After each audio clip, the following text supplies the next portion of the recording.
here, but it's okay.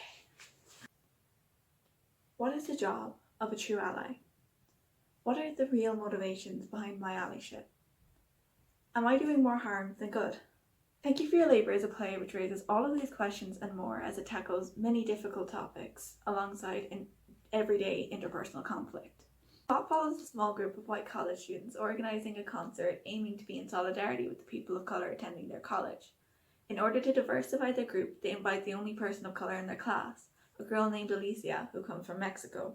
In an attempt to be more progressive, they end up alienating Alicia by trying to negate their own inherent racism. They instead go way too far in the other direction, and it becomes clear that they see Alicia as a person of colour before anything else, and they end up valuing her skin tone more than anything else about her as a person. This play covers topics of allyship, ignorance, motives, and performative activism, something which I think we should all take time to think about.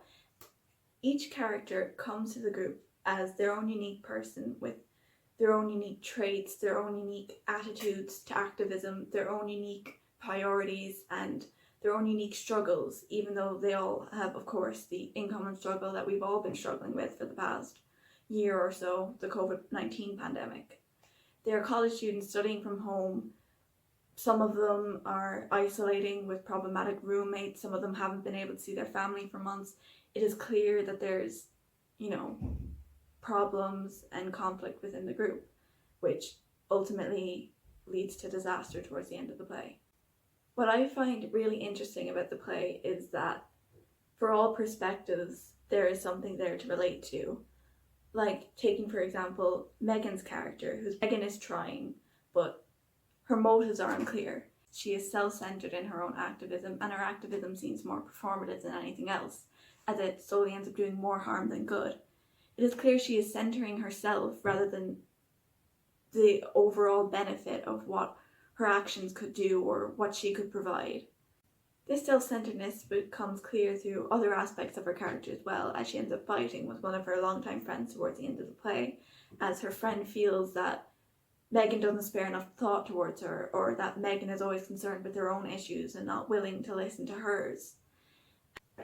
Megan's character is one which I really wanted to look more into and delve deeper into with this review.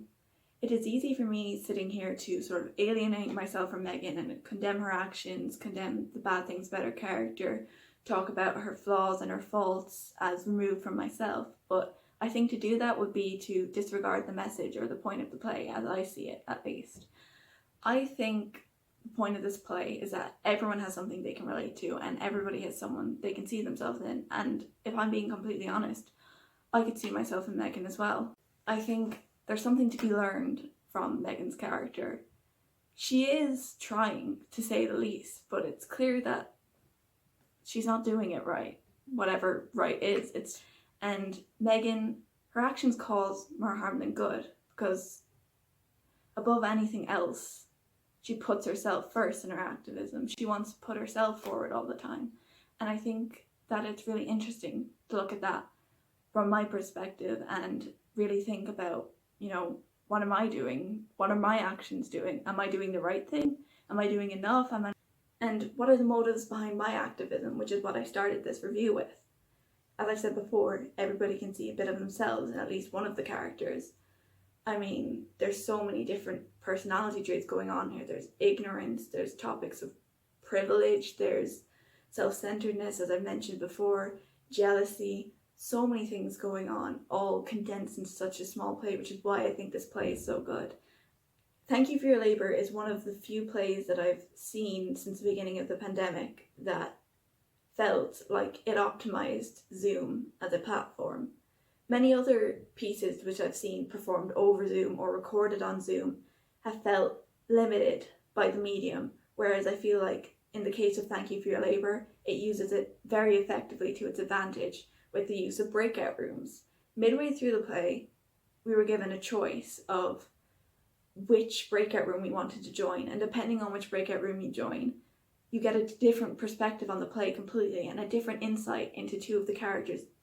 Two people viewing the exact same play could come away with completely different ideas and completely different perspective and completely different perceptions of each of the characters, which really intrigued me and I thought really added to the play, and I thought was really fitting for the play, seeing as the whole theme of the play is activism and perspective and how everybody's experience is different. So I just thought it was such an interesting choice and really something I hadn't seen until now.